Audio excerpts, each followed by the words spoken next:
মার্কিন সাম্রাজ্যবাদের মদদে গাজায় ইসরায়েলি গণহত্যা ও ইরানে হামলার প্রতিবাদে ব্রাহ্মণবাড়িয়ায় মানববন্ধন ও বিক্ষোভ মিছিল হয়েছে।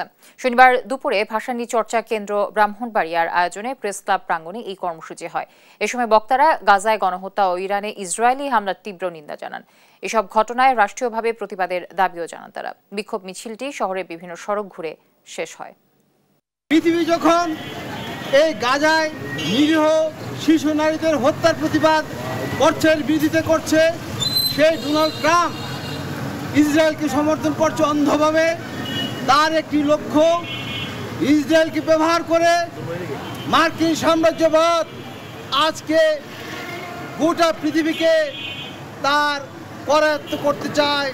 এরই ধারাবাহিকতা আজকে সারা বিশ্বে সে যুদ্ধ খেলায় মেতে উঠেছে।